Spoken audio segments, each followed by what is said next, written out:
Rendez-vous traditionnel tous les après-midi sur Info TV. C'est le grand soir édition de ce jour, ce 21 juillet 2025, au lendemain de la clôture du dépôt des candidatures à ELECAM, les candidatures liées à la prochaine élection présidentielle. Avec nos invités ce soir, on va décrypter un peu, donner notre point de vue sur ce qui est considéré par beaucoup comme une pléthore de candidatures. Environ 80 dossiers reçus par Elections Cameroun, avec une typologie tout à fait particulière. Faut-il en rire, en pleurer ou bien apprécier? Est-ce que c'est le signe de la vitalité de la démocratie camerounaise? On l'a entendu depuis hier. Certains disent que c'est la volonté manifeste des Camerounais à impulser le changement, à renverser le régime en place. Quel est le regard de nos invités sur ce nombre assez considérable de candidats à la candidature? Tous sont déjà présents, c'est une marque à souligner. Bouba Aboubakar est déjà installé, il est militant de l'UDC, l'Union démocratique du Cameroun. Il est conseiller municipal d'ailleurs pour cette formation politique-là. Monsieur Bouba Aboubakar, bonsoir et bienvenue. Bonsoir JTZ, bonsoir à tous les co-discutants. Un bonsoir particulier à l'honorable Tomanon Damjoya, candidate déclarée à la candidature, poste de président de la République du Cameroun. Je dis bien candidate à la candidature parce que nous pensons, nous croyons, nous avons proposé, ça a été adopté dans notre plateforme, qu'après la validation des candidatures, les leaders doivent se retrouver pour faire le consensus. D'accord, on annonce quand même des activités, notamment installation des responsables et autres de la présidente. Il y a un calendrier qui s'annonce assez chargé, en même temps que vous avez un regard tourné du côté d'Elections Cameroun. Bon, il n'y a pas que ça. Il y a d'abord le quotidien des Camerounais qui nous intéresse, beaucoup plus dans les communes que nous gérons. Et pour l'activité du parti, nous avons renouvelé il n'y a pas très longtemps nos organes de base. Oui. Donc déjà, cette semaine, nous sommes dans la Sanaga maritime. Je profite pour dire bonjour à tous nos militants de Pouma. Il y a le comité départemental, qui est un comité qui sera installé à Pouma, à Idéa, un peu partout dans la Sanaga maritime où nous sommes entrés en force. En force? Vous le mesurez comment? Ben, par la quantité et la qualité des adhésions. Il y a eu beaucoup d'adhésions. Et quand je parle d'adhésion, c'est l'achat des cartes du parti. L'UDC donc en Sanaga maritime, il parle d'une entrée en force. Le peuple uni pour la rénovation sociale, le PUS, est représenté sur le plateau ce soir. Bruno Lombo, secrétaire national au développement du parti. Bonsoir et bienvenue. Bonsoir Jean-Jacques Zé, bonsoir à vos millions de téléspectateurs, bonsoir à la communauté du peuple uni pour la rénovation sociale, et bonsoir à tout le peuple camerounais qui nous regarde. Vous attendez également la suite. Le dossier a été déposé clairement avec le soutien, on l'a vu, du Parti des écologistes du Cameroun. Tout à fait, et il faut préciser que ce n'est pas la seule formation qui accompagne le premier secrétaire Serge Matomba dans cette lancée. Il faut également dire que nous sommes en train de préparer une plateforme qui va réunir justement un certain nombre de partis politiques autour des notions, bien des concepts d'indépendance et de souveraineté. Donc actuellement, je vous parle, il y a une séance de travail qui est faite pour justement sortir avec des éléments probants par rapport à cette plateforme-là. Nous invitons là-dessus tous ceux qui voudraient rejoindre la plateforme à le faire parce que nous sommes ouverts et c'est pour l'indépendance du Cameroun que nous travaillons. Aboubakar Bala Inoua, conseiller régional pour l'UNDP dans la région de la Damawa. C'est un plaisir de vous avoir ce soir. Bonsoir et bienvenue. Bonsoir Jean-Jacques Zé, bonsoir à tous les téléspectateurs d'Info TV. C'est un plaisir d'être sur ce plateau. Et bonsoir également à tous les militants de l'UNDP, l'Union nationale pour la démocratie et le progrès, à tous les élus de l'UNDP qui se trouvent dans 5 des 10 régions du Cameroun et qui œuvrent chaque jour pour le développement des populations camerounaises.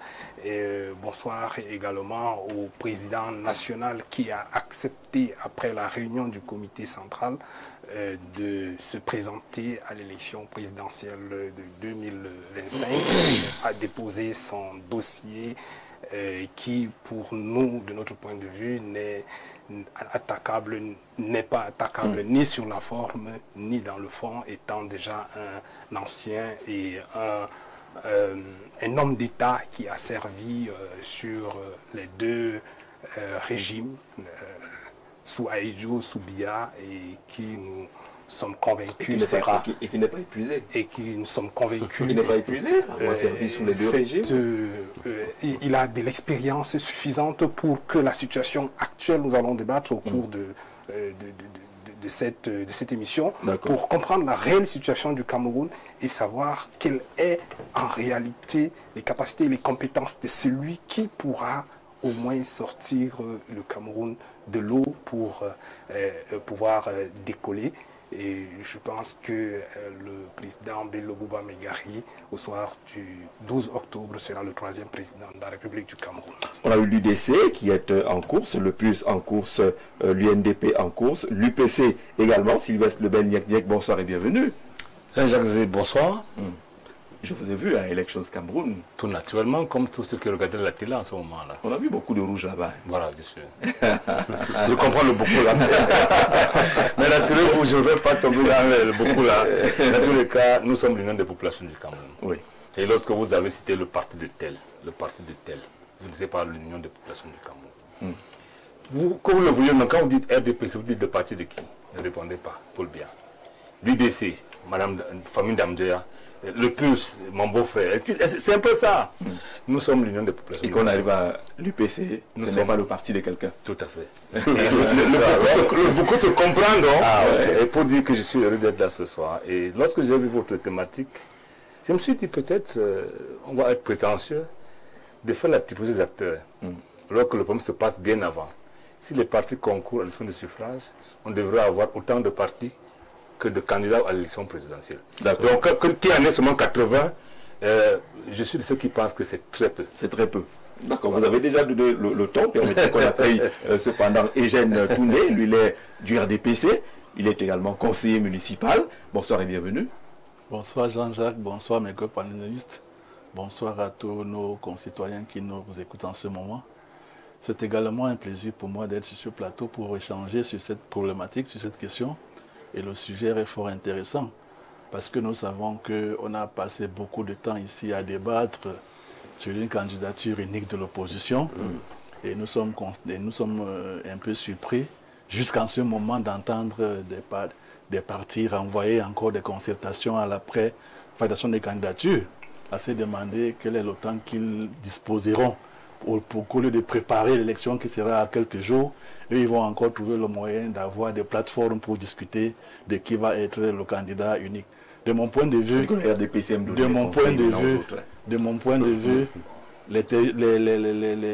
l'amateurisme de l'opposition est, n'est-ce pas, un avantage pour le RDPC qui, n'est-ce pas, trouve un terrain favorable pour pouvoir continuer à peaufiner sa stratégie, gage de ses succès, et qui, n'est-ce pas, lui permettent d'être au pouvoir depuis de nombreuses années. Ça veut dire que vous êtes tranquille un peu?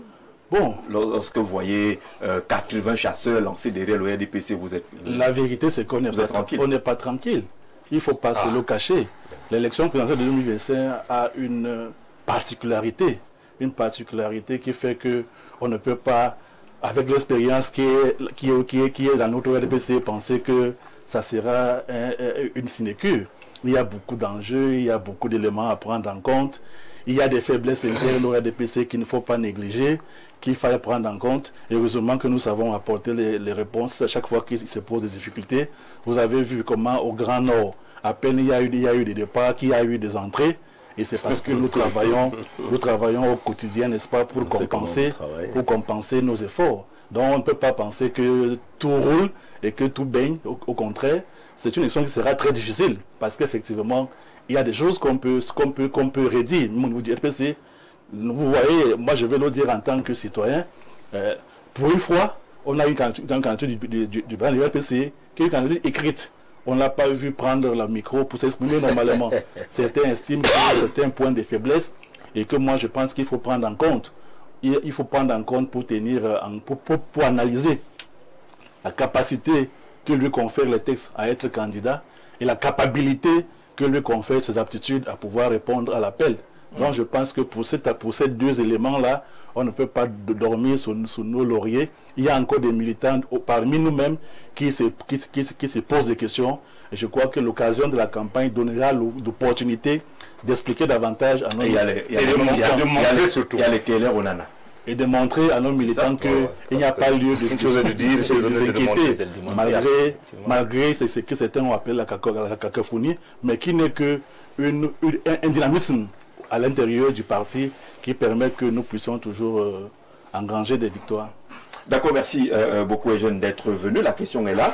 Face à cette pléthore, entre guillemets, de candidatures, faut-il en rire? Faut-il en pleurer? Ou bien il faut apprécier cela? Parce que certains ont dit ici que c'est le résultat de la vitalité de la démocratie. Et dit bravo, M. Paul Biya, celui qui a promis qu'on garde de lui. Il souhaiterait qu'on garde de lui, qui est venu avec la démocratie et la prospérité. Bon, nous parlons encore de démocratie, on verra pour la prospérité sur un autre plateau, une autre thématique. Les deux sont liés. Il n'y a pas de peuple pauvre qui puisse être démocratique. Alors, Sylvestre a dit tout à l'heure qu'il trouve même que 80 candidats, c'est pas beaucoup. Tout à fait. Vous savez, dans des pays normaux, on intègre le vécu quotidien. C'est-à-dire que vous ne pouvez pas créer en amont une pléthore, faire créer une pléthore de partis, on a presque 400. Lorsque ce sont tous les partis concourent de suffrage, on devrait avoir autant de partis. Bon, je ne dis pas autant d'idéologie, mais autant que de versions idéologiques. Oui. Et donc, par conséquent, autant de candidats.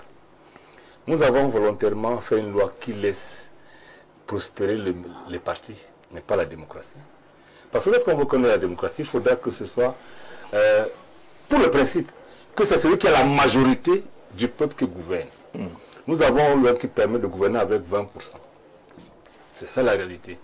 En ce moment-là, 80 partis politiques, 400 partis politiques, qui arrivent seulement à donner 80 candidats, j'ai dit c'est très peu. Pas pour rire, hein, c'est sérieux.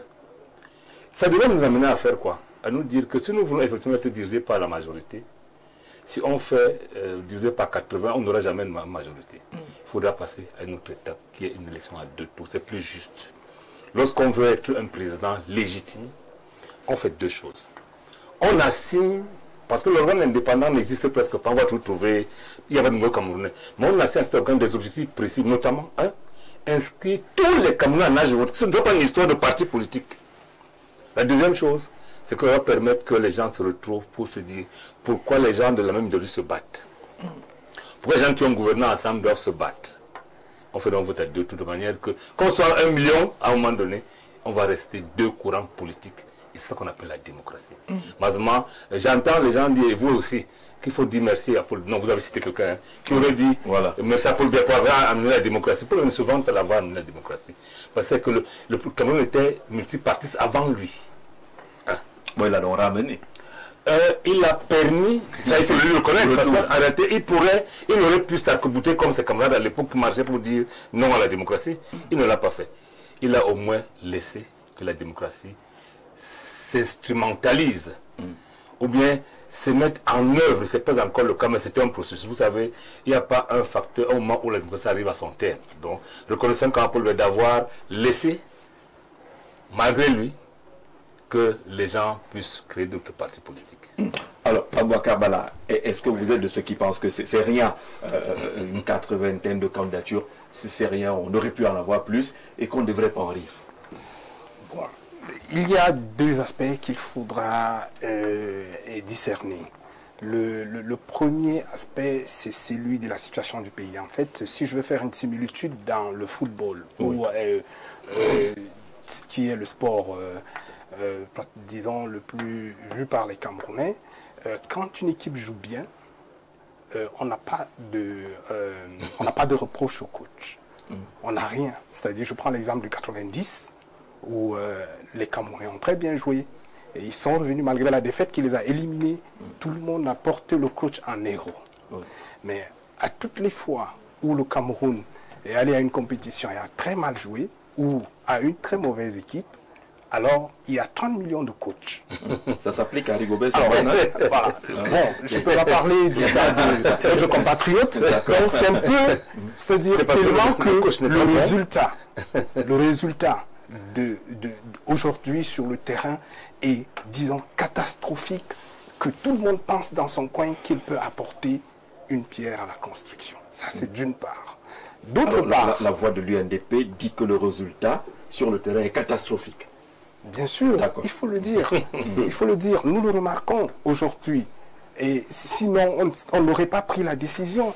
Des gens sont partis de très loin, de l'extrême nord, très loin de l'Est, pour dire au président que cette fois-ci, il faut que ça s'arrête et il faut que nous puissions apporter notre pierre dans la reconstruction du pays. Le deuxième volet que je voudrais expliquer, en fait, c'est la création de la diversion. Ça, il faut le comprendre. Il y a ce qu'on appelle dans ce pays des ingénieurs de la diversion qui permettent de créer une situation qui a pour objectif de créer l'abstention ou le désintéressement. Oui. Alors là, je veux un peu te taquiner, hein, les journalistes ne sont pas du reste. On est aussi dans ce laboratoire. Voilà. Donc, ils sont utilisés pour cette situation. Sinon, comment admettre que la loi étant claire, les conditions sont claires. Et vous avez dans la liste des 80 un candidat qui a 31 ans. Alors que l'âge limite à 35 ans. C'est inférieur à 10 ans. Voilà. Donc, maintenant, il n'y a pas une barre. Voilà. Donc, vous avez des situations où vous tenez-vous tranquille, vous n'avez pas 80 reçus de versement de 30 millions. Donc, vous avez des pièces qui vont manquer. Alors, on est là pour dire que, OK, on en a eu 80 et on a peut-être éliminé 70, parmi lesquels il y en a ceux qui vont contester et on va dire, d'accord, c'est d'ailleurs, vous êtes parmi les 70 et ce n'est pas un problème. Donc, je veux dire, pour moi, je vois ça. C'est la loi qui ouvre la porte justement à cette diversion-là. Oui, je suis d'accord. On relate les faits. Les faits, c'est qu'il y a des gens qui se sont levés, ils sont allés déposer le dossier de candidature. Non, la loi va toujours déposer d'abord et les enregistrer seulement. Jean-Jacques, la loi va toujours ouvrir, mais il y a ce qu'on appelle le bon sens. Ouais. Le bon sens, c'est que le Cameroun uni doit regarder dans une même direction.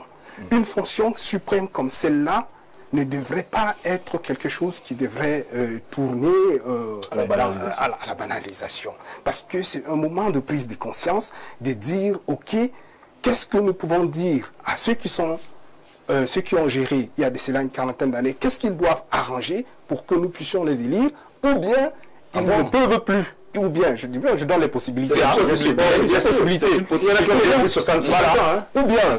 bien, après les 40 ans, nous avons tout essayé et nous n'avons plus aucun autre espoir, il faut changer. Ça, c'est la réflexion qui devait être dans la tête de tout Camerounais.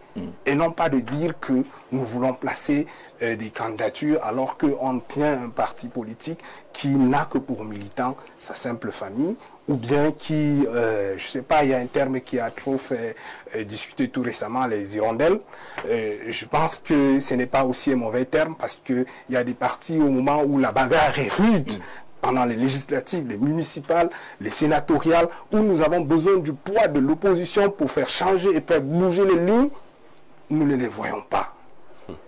Et malheureusement... Vous traversez la route, hein, parce que dans l'opposition, vous ne traversez la route.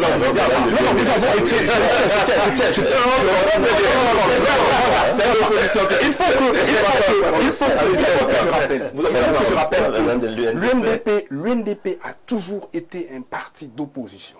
De l'opposition, mais a signé une plateforme d'action gouvernementale dont les objectifs étaient clairs dans cette plateforme d'action gouvernementale, dont le principal but était la paix et la stabilité. Parce que, comme on vous le dit, en 97, c'était paix, stabilité, ça ne concernait pas le développement. Action, bien sûr, on apporte notre contribution. On apporte notre contribution à la paix, à le développement, également au développement. Mais nous accompagnons. Il n'y a pas de développement sans paix. Il n'y a pas de véritable développement qui puisse s'imposer sans la paix et la stabilité. Il faut revenir dans le contexte de 97. Le contexte de 97, on est sorti d'une élection où tout le monde avait boycotté. On avait des députés qui étaient tués. On avait des situations où les militants étaient sous la pression. Et il y avait comment on appelle là, il y avait des autorités qui abusaient de certains militants. Et le Cameroun avait besoin à ce moment-là, de 90 à 97, un moment pour de paix et de stabilité, afin que nous puissions donner encore du crédit et de voir qu'est-ce que le régime pouvait apporter. À date d'aujourd'hui, le régime a fait ce qu'il pouvait apporter. Nous avons apporté notre contribution qui n'est pas négligeable. On ne nie pas le fait qu'on ait participé à ce gouvernement et qu'on ait apporté. C'est visible d'ailleurs et on peut vous les montrer, tous les éléments que nous avons apportés dans la construction de ce pays. Mais toutefois, en tant que membre du gouvernement, les leviers sont limités. Et aujourd'hui, nous pensons que avec l'expansion que nous avons et les éléments que nous avons l'expérience pour gérer le pays et améliorer les conditions de Camerounais. D'accord, passons la parole, si vous le permettez, à notre Aboubakar. Lui, il estime que vraiment il y a beaucoup de diversions qu'on a versées dans cette affaire-là, il y a beaucoup d'aventuriers. Les 80 dossiers, votre regard, c'est quoi? Ils font en rire aujourd'hui? Non, pas du tout. Il ne faut pas rire, puisqu'il n'y a aucune loi qui interdit à un Camerounais de postuler à ce poste, quand bien même c'est un poste très important, parce que le chef de l'État, c'est quand même une institution. Alors, quand on voit le nombre, il y a de la diversion, certes, comme le nombre de partis politiques aussi. Il ne faut pas qu'on oublie que c'est peut-être là-bas l'origine. C'est ça l'origine. Puisqu'il y a des partis politiques qui sont créés pour animer la galerie. Je pense qu'il y a un ministre qui nous a dit dans une chaîne il n'y a pas quelques jours, mais qu'il a même favorisé des négociations, qui a avoué ce que les Camerounais disaient tout bas. Il y a un ministre de la République qui l'a dit. Donc, il y a le shérif, Boubou le Moulinès. Le Moulinès l'a dit. Donc, il y a la diversion, certes. Et ce qui est amusant, je pense que... Il faut préciser, c'est le shérif de quelqu'un. l'a dit. Voilà, il l'a dit. Mon collègue élu, le conseiller régional, a dit il y a un nombre important de candidats, certes, mais pour nous, le plus important, c'est de voir parmi eux ceux qui sont crédibles. Il y a parmi les candidats, je vais prendre par exemple l'honorable Tomanou Damjoya. Sa candidature est inattaquable, que ce soit sur le fond ou sur la forme. Mais ces candidats, par exemple, il y a des partis qui se retrouvent avec... Comme celle de l'UNDP, hein, je vais le voir. Oui, elle n'est pas attaquable. Elle n'est pas attaquable. Oui. Mais il y a des partis, par exemple, qui se retrouvent avec plusieurs candidats. Y compris mon ami du RDPC. Bon, bien sûr que chaque parti a aussi son mode de fonctionnement. Vous ne citez pas l'UPC, qui est juste devant vous aussi. Je vais y arriver. Je vais y arriver si vous voulez. Ils battent le record, ils sont jusqu'à 3. Bon, mais là, c'est la Cour constitutionnelle qui va trancher. Mais pour nous, nous disons, la candidature de l'honorable Tomanou Damjoya n'est pas attaquable, que ce soit sur le fond ou sur la forme, comme d'autres d'ailleurs. Il y a d'autres candidatures. Alors, ce qui vous gênerait, c'est quoi? Qu'on prenne 80, on met dans un même panier les crédibles et les non crédibles. Est-ce que tous ceux qui ont déposé les 80, est-ce qu'ils ont rempli des conditions? Je ne pense pas. Je ne pense pas, parce que quand je pense qu'il y a 26 candidats indépendants. Moi, particulièrement, personne ne m'a demandé ma signature. Pourtant, je suis autorisé à signer. Et je me dis, j'ai causé avec beaucoup d'élus, pas seulement de l'Ouest. Beaucoup n'ont pas... Je n'ai trouvé aucun élu qui a donné... Il n'y a pas que vous les élus. Hein, oui, il y a les chefs traditionnels, j'en ai demandé. Il y a les chambres consulaires aussi. Voilà. Donc, est-ce que je suis sûr que parmi les 26 personnes, on a produit les 300 signatures. Donc ça fait déjà 26... 30, qui seront balayés. La caution de 30 millions. Oui, tout à fait. Ça va encore balayer une grande partie. Alors sur la caution, on a entendu un candidat déclarer, dire que l'État lui doit beaucoup. Et qu'on prenne une fois là-bas, on verra. Ça fait déjà un candidat de moins. L'autre a dit qu'on lui doit les droits d'auteur comme artiste, qu'on prenne de ce côté-là et puis on remplit le panier de 30 millions. Et j'ai vu aussi, quand je parcours la liste des candidats, il y en a qui ne sont même pas habilités, qui n'ont même pas d'élu. Un parti politique qui n'a même pas un élu, que ce soit dans un conseil municipal, régional ou bien dans une des chambres. Donc c'est pour ça que je dis, il y a beaucoup qui sont là pour amuser la galerie. Bon, peut-être aussi... Mais vous le dites, il y a le procès. On a vu au Gabon, après les élections, le président a appelé à durcir un peu les règles de création des partis politiques. Peut-être qu'il faudrait commencer par durcir là-bas pour que lorsqu'on arrive à une échéance comme celle-ci, on ait moins de candidats non crédibles ou moins d'aventuriers. Oui, au Cameroun, nous avons près de 400 partis politiques. Mais beaucoup de ces partis politiques n'existent. Certains n'existent même que dans des plateaux de télévision. D'autres sont incapables de tenir une réunion dans une cabine téléphonique. On ne les voit pas. On les voit sur le temps d'une élection. Ils sortent là maintenant et ils se mettent en donneur de leçons. On ne les voit jamais tenir un meeting, on ne les voit jamais... Non, non, non, non. Ça, tout ça, nous les appelons des amuseurs publics. Il y en a plein. Et je pense que la Troisième République doit mettre de l'ordre dans ces choses-là. Parlons le PURS. Quelle est la réaction du PURS face à cette multitude de candidatures? Si on fait la typologie, il y a des habitués. Tous ceux qui sont sur ce plateau sont des habitués aux jeux politiques. On les connaît sur le terrain. Il y a maintenant, il a parlé des hirondelles politiques qui arrivent lorsque le printemps est annoncé. C'est les élections qui sont là. Et puis il y a des candidats indépendants, totalement indépendants, parce qu'ils ne sont même pas attachés à quelque chose. Oui, je trouve quand même un peu malsain de venir sur un plateau de télévision et de traiter d'autres partis politiques d'hirondelles. C'est quand même malsain et c'est pas, ça démontre d'une élégance. Mais si les faits indiquent que c'est des gens qu'on a vus, que lorsqu'on a sonné la cloche... Jean-Jacques, c'est votre interprétation. Voilà. Ça, c'est votre interprétation. Bon. Si on les a vus une fois, et même qu'ils reviennent après 7 ans ou 10 ans, c'est quand même inélégant de traiter des confrères de partis politiques hirondelles. Donc je préfère que nous restions totalement dans le sens de la démocratie, puisque nous y sommes. Donc c'est pour dire que aujourd'hui le Cameroun, c'est quoi? C'est à peu près 8 millions d'électeurs inscrits sur les listes électorales, à peu près 400 partis politiques, et pour tomber, pour chuter, 80 candidats déclarés, parce qu'il faut le préciser, 81 candidats déclarés à l'élection présidentielle.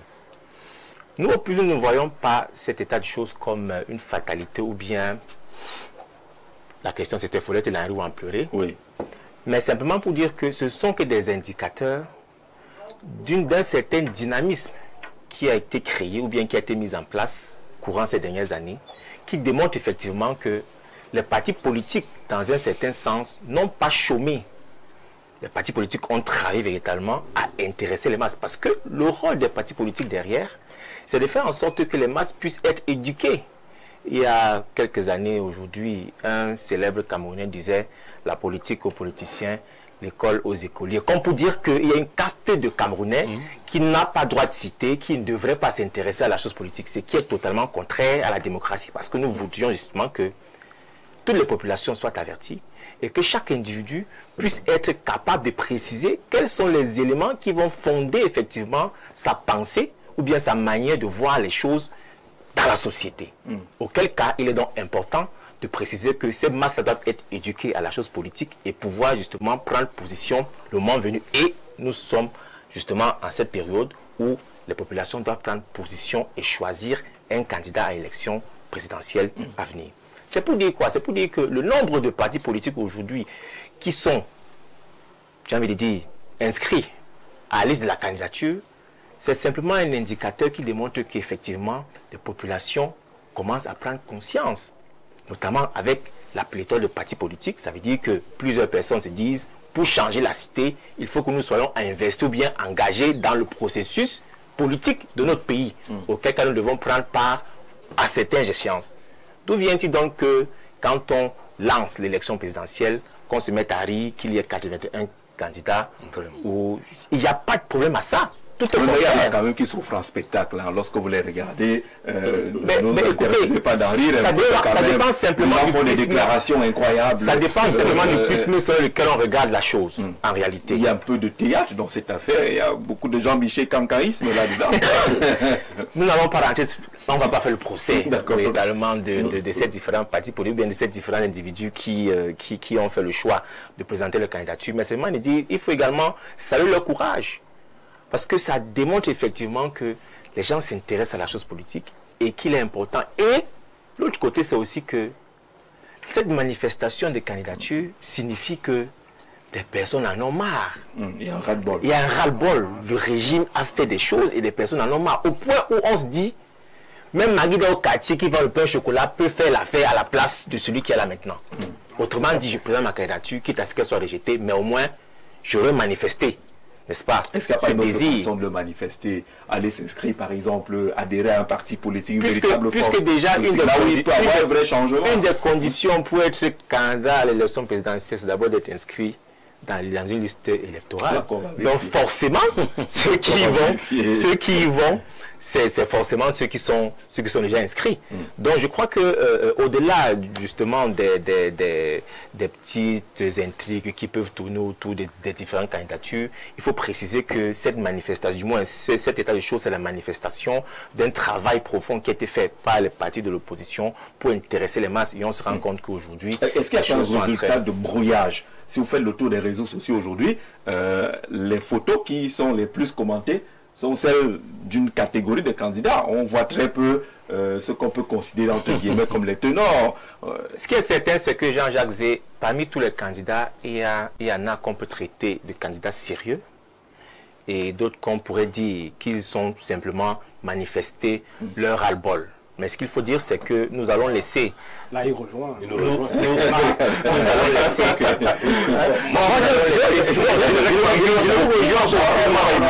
Je ne vous rejoins aucunement. Ne me prêtez pas les mots. Non. Je ne vous rejoins. S'il vous plaît, c'est moi qui ai la parole. Donc, c'était pour dire que, effectivement, voilà la lecture que nous pouvons faire. Mais la précision qu'il faut faire, c'est que c'est simplement l'expression, justement, des Camerounais qui veulent voir le changement et qui espèrent que le changement viendra par ces urnes. D'accord. Là, on a entendu la notion du ras-le-bol. Même si c'est qui, moi je pars d'abord là-bas, parce qu'on a trop souffert. Le RDPC doit quand même s'inquiéter. S'il y a tant de gens qui veulent que les choses changent absolument, vous devez vous en inquiéter. En effet, Jean-Jacques, si on devrait s'inquiéter, ce n'est pas tellement qu'il y ait 81 candidatures, mais c'est que les candidats qui se présentent ne respectent pas les institutions. Voilà là où il y a danger. Non, revenons à la question. Oui. Vous êtes aux affaires et vous avez une foule des gens qui disent que vous avez échoué. Ça ne vous inquiète pas? Ce n'est pas la foule qui fait la vérité. C'est le choix dans les urnes qui démontre de quel côté il y a la vraie foule. Et comme je vous dis tout à l'heure, vous voyez, mes copanélistes, ils ont une lecture qui n'est pas la mienne. Ils vous disent que c'est le fait qu'il y a plusieurs partis qui entraînent le fait qu'il y ait plusieurs candidatures. Non. La loi a prévu les conditions pour candidater à l'élection présidentielle. On a beau être un parti politique, si on n'a pas rempli certaines conditions, on ne doit pas pouvoir se présenter devant l'ECAM. On a beau être citoyen camerounais, si on n'a pas rempli certaines conditions, on ne doit pas pouvoir se présenter devant l'ECAM. Vous comprenez donc, à la base, oui. À la base, donc, mais il y a quand même des images qu'il faut interpréter. J'en viens. Si on à le texte, oui, à la base, donc, il y a un réel souci des citoyens camerounais de respecter les institutions. Parce que lorsqu'on sait qu'on n'a pas réuni 30 millions de cautions, de quel droit se lève-t-on pour aller se présenter à l'ECAM? Lorsqu'on sait qu'on n'a pas pu avoir 300 signatures, de quel droit se lève-t-on pour aller à l'ECAM? Si ce n'est pas de l'incivisme. Donc il y a un problème de maturité des Camerounais à la base. C'est très grave. C'est très grave. Je vous ai écouté. Ce qu'on a dit tout à l'heure qui fait le résultat d'un ras-le-bol, ils savent peut-être qu'ils ne vont pas franchir. Le ras-le-bol même, ils se sont exprimés d'une façon. Le ras-le-bol même doit se faire dans les règles. Le ras-le-bol n'est pas interdit. Mais exprime ton ras-le-bol dans les règles établies par la République. Ça veut dire quoi? Je suis un parti politique, j'ai ras-le-bol du RDPC, je suis représenté, j'ai des élus, je me porte candidat pour le remplacer. Ce n'est pas que vous n'avez pas la posture républicaine qui vous donne des pouvoirs candidater, vous levez pour exprimer un ras-le-bol. Là, à la limite, on ne va pas encore les juger, parce que les candidatures nous sommes en train d'analyser. Oui. Et je vous dis donc que, de mon point de vue, on va les juger. La capacité à diriger un pays, le seul fait d'avoir des candidatures avec des personnes qui n'ont pas la capacité, je suis d'accord, pose problème. On juge cette capacité comment? La capacité, elle est sur la base d'abord des règles établies. Non, je suis désolé. La capacité ailleurs, sa notion de capacité viendra entre la capacité et la capacité. La capacité voudrait qu'au regard des règles établies, vous avez le droit de pouvoir vous présenter. Or, je vous dis donc à la base, vous ne pouvez pas être que, en tant que candidat indépendant, vous n'avez pas 300 signatures, vous n'avez pas payé la caution, mais vous levez pour aller déposer le dossier. C'est du désordre, et je pense qu'on a des textes qui vont pouvoir le sanctionner. Vous avez des gens qui vous apportent une caution une caution. Il y a des murmures qui parlent de chèques sans provision. Ces chèques sans provision, qui sont des infractions pénales. Mais c'est des faits. Qui sont des faits. D'où donc cette tentative de banaliser une élection et une fonction présidentielle. Pour gagner quoi? Si c'est eux qui veulent banaliser l'élection, c'est pour gagner quoi? Non, mais c'est parce que justement, ils n'ont pas encore la maturité politique qui leur permet de comprendre que ce n'est pas à ce stade-là qu'on vient s'amuser. Ce n'est pas à ce niveau-là. Et je crois que pour nous autres, c'est un regret que tout le temps qu'on vient sur les médias et qu'on pense pouvoir contribuer à leur formation et que ce discours ne passe pas. Parce qu'en réalité, si ce discours que nous tous les jours passait, ce n'est pas de cette manière que les gens devaient venir exprimer leur ras-le-bol. C'est à travers des formations politiques, c'est à travers l'inscription, c'est à travers le vote qu'ils vont bientôt être appelés à exprimer. Ce n'est pas en donnant l'impression que tout le monde peut se lever comme il veut et quand il veut être candidat au Cameroun, alors qu'il y a des règles établies. Le grand écart va être difficile, hein, surtout pour vous. Vous avez des camarades qui étaient ici, qui jubilaient du fait qu'on ait autant de candidatures, pour dire que voilà, Paul Biya a réussi avec la démocratie. Maintenant, vous, face à cette réalité, vous dites que non, là, c'est des blagueurs. Hein. On peut dire qu'il y a démocratie, mais il faut aussi apprécier la qualité. Moi, je vous dis que le fait qu'on ait 4 candidatures n'est pas une mauvaise chose.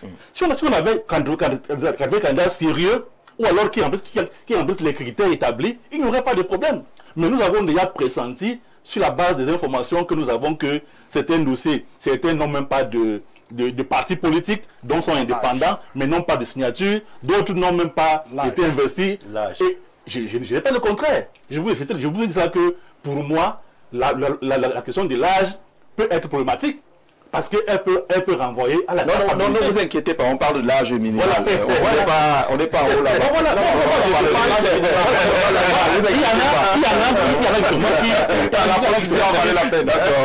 qui, bien qu'il y ait 31 ans, ce qui est contraire à la loi, vous trouvez que ça c'est la démocratie? Ça, c'est un désordre qu'il faut punir, qu'il faut sanctionner. Et ça, ce n'est pas les partis politiques qui l'encouragent. Quelqu'un sait qu'il n'a pas 31 ans, qu'il n'a que 31 ans, il se lève quand même pour se faire voir. C'est pas sérieux. Ça montre qu'il y a encore du travail à faire au niveau de la formation politique de nos citoyens. Et ça, on ne peut pas se prévaloir du fait qu'on est en démocratie pour que les gens pensent que la démocratie n'est pas un désordre politique. La démocratie a des règles qu'il faut respecter quand on est citoyen d'un État. La démocratie n'est pas un fourre-tout où chacun pense que... Et c'est là. Et comme quelqu'un l'a dit, les médias ont contribué à faire croire aux gens que pour peu qu'on ait un parti politique, on a un mot à dire dans une république. Mais puisque les partis politiques participent à l'expression du suffrage, ce n'est pas les médias qui écrivent la loi. Les partis politiques représentés. Il y a des partis politiques de niveau. Non, les représenter, il faut d'abord participer à l'expression du suffrage. Au niveau juridique, on vous enseigne que n'a droit au chapitre qu'un parti politique qui a des élus. Là, c'est au niveau de la présidentielle. Oui. Non, au niveau même de l'expression populaire pour pouvoir représenter. Non. Pour être candidat à l'élection municipale, on n'a pas besoin d'être représenté. Je vous dis, je ne parle pas d'élection municipale. Je dis que dans la mesure où on est un parti politique, lorsqu'on n'a pas d'élus à tous les niveaux, normalement, on ne parle plus au nom du peuple. Or, ici, on a fait croire aux gens pendant 7 ans que même celui qui n'a pas un seul élu est celui qui peut mener le peuple. Voilà pourquoi j'ai dit qu'il y a à ce niveau, il y a problème de formation politique. Tout à fait. Nous autres, pour le peu de droit qu'on a fait, on sait que pour parler au nom du peuple, il faut être un élu. Mais ce n'est pas ce qu'on a observé ces dernières années. Et on peut comprendre donc que, c'est-à-dire qu'un Camerounais pense que, comme quand on est en démocratie, tout est permis. Non, tout n'est pas permis en démocratie. La démocratie a des règles. C'est là où vous entendrez pas avec Bruno Lombo que tout est permis ou tout n'est pas permis. Tout n'est pas permis en démocratie. La Constitution n'a pas dit que il y a une classe qui ne peut pas être là et une autre classe qui ne peut pas être là. L'élection présidentielle a des règles. Il y a des critères pour déposer un dossier. Mais on doit s'auto-censurer. Quand on n'a pas toute sa signature, quand on n'a pas l'âge requis, quand on n'est pas investi, comment se lève-t-on pour aller déposer un dossier? Et Jeanne insiste là-dessus que la démocratie n'est pas un fourre-tout. Voilà. Ce qu'il dit est tellement vrai. Je dois faire observer au peuple camerounais que le RDPC dit qu'ils n'ont aucune formation pour voter. Ils viennent de le dire. Deuxième chose, ils viennent d'avouer que depuis que les se parlent, personne ne les écoute. C'est lui qui le dit. Ah, ça dépend de comment vous m'écoutez. Il ne vous n'êtes pas responsable de sa compréhension. C'est lui qui a dit que depuis qu'il parle, ça fait 7 ans, on ne les écoute plus. Ah, mais je ne parlais pas du NPC. Le résultat des courses, tout le Je monde parlais de partis qui n'ont pas des élus. Non, ça c'est lui qui dit. Les partis qui n'ont pas des élus, je ne parlais pas du NPC. Ah, Tu veux commencer? Les partis qui n'ont pas d'élus, qui pendant 7 ans, on fait croire que c'est eux qui dirigent le peuple. Est-ce que tu veux recommencer? Moi, je veux préciser ma place. Si tu veux remplacer Jean-Jacques Zé, je mettais en. Non, vas-y. Il ne faut pas déformer mes propos. Je parle des partis qui n'ont pas d'élus. Il n'a pas dit que c'est le Et vous ramenez ça au RDPC. C'est pas le RDPC qui... Oui, qui n'est pas sans élu. D'accord. Le RDPC, c'est le parti le plus représenté au Cameroun. Sylvain dit qu'on doit quand même retenir. Je fais observer aux Camerounais que le RDP sur le plateau vous dit vous n'êtes pas formés. Ils confessent qu'on ne les écoute plus. La deuxième chose est tellement vraie. Le fait qu'il y ait 80 candidats, c'est comme a dit l'évêque de Yagua. Mieux même le diable. On est arrivé à ce niveau-là. Mais on est là. C'est ça la on est là. qu'on fait. On a cru piéger le plan permanent qu'on puisse créer les partis à tout moment. Il y a des personnes qui ont été créées en 2 jours. Oui. C'est le fait. On croyait que c'était contre le peuple. Ça va se retourner contre les créateurs. Mais moi, je voudrais aller directement à la typologie des acteurs. Dans ce pays, nous avons un parti qui est au pouvoir. Un seul. J'écarte même les alliés. Les alliés. Lorsqu'on a un parti, c'est un choix. Parce qu'ils sont comptables aussi. Et j'aime va les ramener. Il faut les ramener. Voilà. Encore que lui-même, il est en tout à l'heure. Il cherche l'opposition. Lui-même l'a dit. Donc le problème, c'est qu'il y a un parti qui est au pouvoir. Il est unique à son genre. Il devrait nous parler à travers des modèles de réussite. Ils n'ont plus à nous proposer un projet. Lorsqu'on a 43 ans au pouvoir, on dit j'ai fait ça, j'ai fait ça, j'ai fait ça. Pour finir, permettez que je fasse encore ça. Mais il me semble que là, ils reviennent au point zéro pour vous dire, permettez qu'on fasse ce qu'on n'a pas pu faire en 43 ans. C'est la première chose, la première catégorie. La deuxième, c'est ceux qui ont des problèmes avec Paul Biya. C'est ceux qui en veulent à Paul Biya. Nous avons été ensemble, toi tu nous as dégagés. Ou bien comme on ne te voit plus, il y a un problème. FSNC, UNDP. Il y a une troisième catégorie. Oui. Donc vous sautez rapidement la deuxième catégorie. Je n'ai pas envie d'étiqueter absolument les gens, je veux la typologie. Il y a une troisième catégorie. C'est ceux qui ont appartenu au système. Et qui d'une façon ou d'une autre estiment qu'il est temps de fuir un navire. Ils disent que c'est la catastrophe. Il faut sauter avant que le navire ne s'enfonce complètement. Il y a une quatrième catégorie qui, elle, pense que tout le monde, effectivement, peut remplacer Paul Biya. Parce que l'objectif, c'est remplacer Paul Biya. Et il y a l'UPC. Qui a sa catégorie à part. Seul. Qui n'a aucun problème avec personne en tant que parti politique, en tant qu'individu. Qui estime que ceux qui ont géré sont à la limite, à défaut d'être des victimes, sont des bénéficiaires collatéraux d'un système qu'ils n'ont pas mis en place, qu'on appelle le colonialisme. À côté d'eux, il y a également ceux qui ont créé un micro-programme qu'on appelle le néocolonialisme. En réalité, c'est notamment le RDPC, l'UNC, qui, bien que n'ayant pas participé à élaborer le système colonial, ont mis un micro-projet qu'on appelle le néocolonialisme et ils sont coincés là aujourd'hui. Voilà le problème. En ce moment-là, il faut savoir faire un choix. Si le Cameroun, si on estime, j'ai lu quelque part, et je suis très content de cette lecture-là, si vous estimez que le Cameroun est bien géré, que le bon Dieu gère vos vies comme ça. Si on estime que le système colonial et néocolonial a bien géré, vivement que le bon Dieu gère vos vies comme ça. Amen. Mais si ce n'est pas le cas, revenons aux fondamentaux. Lorsqu'on a échoué dans la fondation d'une maison, ce n'est pas en faisant la peinture qu'on leur fait. Quel est le conseil maintenant? Vous dites, après avoir catégorisé, le RDPC lui-même a échoué, ses amis d'hier semblent ne pas avoir voix au chapitre, ceux qui sont dessus pour n'avoir jamais rencontré leur allié, ils sont écartés aussi. Il y a l'UPC qui a sa position seule. Maintenant, l'électeur, il retient quoi? Non, je veux dire ça autrement, il y a l'UPCisme. Parce que l'UPCisme n'est pas l'apanage d'un parti politique. Il y a les UPCistes qui, eux, Donc l'UPC, le Manidem qui est UPCiste aussi. Non, c'est pas moi qui définis, c'est pas moi qui donne les clés. On essaie de comprendre, on essaie de comprendre. Non, ce n'est pas moi, c'est pas moi. Moi, je veux pas de l'UPCisme. Mais ce n'est pas moi qui donne les certificats du UPCisme. Chacun sait ce qu'il est, en fonction de ce qu'il fait. Oui. Parce que l'UPCisme n'est pas une déclaration. C'est une manière d'être, une manière de faire. Vous pouvez avoir la carte de l'UPC, faire quelque chose qui est contre l'UPC, vous ne l'êtes plus. Je ne catégorise pas ce niveau-là. Mais j'ai dit, nous devons nous asseoir en tant que Camerounais, nous demander quel est le vrai problème. Est-ce que ceux qui ont gouverné sont tellement idiots ou méchants? Moi, je réponds non. Mais ils sont placés sur la mauvaise fondation. Je leur fais cette excuse-là, qu'ils n'ont pas créé. Ils ont fait les lentos, mais la fondation avait déjà échoué. Et c'est pour ça qu'au nom du peuple, comme nous disons, arrêtons-nous, recréons le projet civilisationnel que nous avons abandonné et avançons. Dans le cas contraire, si le problème c'est remplacer Biya, ça ne marchera pas. Enlever Biya, mettez Kanto, mettez n'importe qui, ça ne va pas changer. Tant qu'on sera sur la même fondation, tant qu'on va penser que vous pouvez mettre 1000 francs dans une poche et en soutirer 5000, ça veut dire quoi, Jean-Jacques Zé? Vous ne pouvez pas bâtir une économie sans avoir les leviers de souveraineté économique. Vous ne pouvez pas. Vous perdez votre temps. Quelles sont les décisions que vous avez, vous ne pouvez pas. Il faut donc revenir là où Oumneba nous a laissé. Vous ne pouvez pas croire que vous avez un pays où les gens estiment qu'ils sont deux pays, qui se sont retrouvés. C'est vrai, mais le problème anglophone est le fait que les gens estiment qu'il y a eu deux indépendances à des jours différents. On est deux pays. Ce n'est plus le débat. Pourtant, c'est la catégorie. Pourtant, quelqu'un vous disait avant ça que faisons la réunification, créons la nation camerounaise, allons au champ de souveraineté.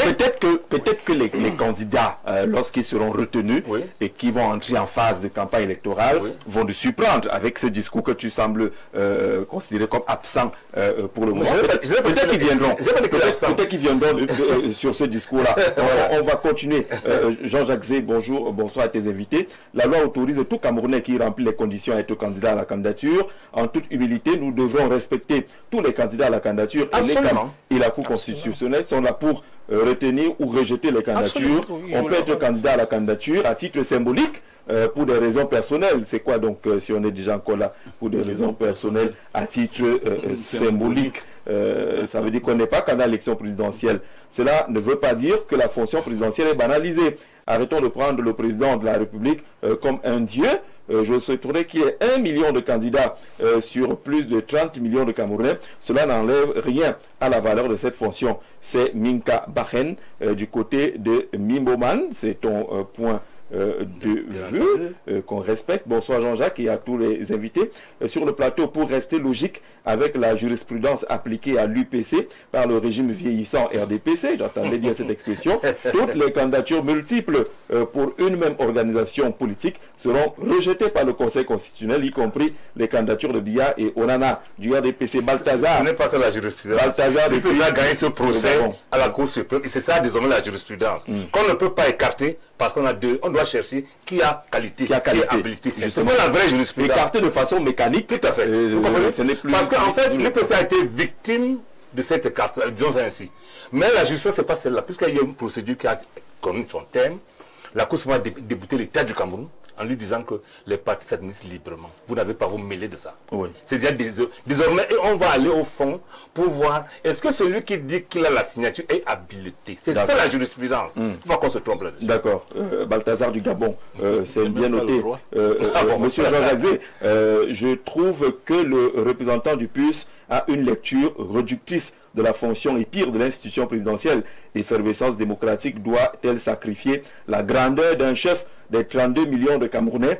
La fonction présidentielle n'est pas quantitative, mais plutôt qualitative. Cela interpelle à opérer un choix du meilleur parmi les candidats sélectionnés par les formations politiques. Il faut mettre les conditions d'excellence qui permettent l'élimination dès le dépôt des dossiers des fausses candidatures d'Issaké à Douala, qui n'est pas d'accord avec vous. C'est clair que c'est ça, c'est Elections Cameroun qui va à la fin décider qui a rempli toutes les conditions pour être candidat, mais ça n'empêche pas aux Camerounais de se présenter. D'accord. Monsieur Nganke Emmanuel Douala Ngozi Bakoko, on vous salue, très passionné par le débat vu les dispositions statutaires qui encadrent le RDPC concernant les deux candidatures. Il n'y a pas de débat. Ce parti, pour le moment, il est le mieux organisé, les cellules jusqu'au bureau politique. En conclusion, la candidature de M. Onana, elle n'est pas statutaire. pour la corruption, elle est purement camerounaise. Exemple, le policier qui laisse passer un usager sans CNI au détriment de 2000 francs CFA. En conclusion, il faut d'abord commencer par la transformation des mentalités,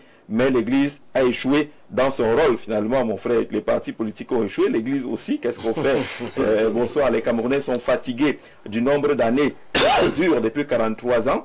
Les hommes politiques n'ont pu proposer des idées nouvelles en vue de l'alternance au Cameroun. En plus, grande est la déception de voir ces mêmes à l'origine de l'échec venir se proposer de remplacer le système qu'ils ont eux-mêmes servi avec tous les manquements que nous constatons. Alors on est tenté de se dire mieux moi, même j'essaye, puisque ne faisant plus confiance à cette classe d'hommes politiques que nous avons aujourd'hui. Joseph Pondy, depuis Macaque, qui dit, M. Aboubakar, qu'en plus, grande est la déception de voir que c'est même à l'origine de l'échec venir se proposer de remplacer le système qu'ils ont eux-mêmes servi avec tous les manquements. On a l'impression qu'on s'adresse à vous là. Non, pas l'UDC.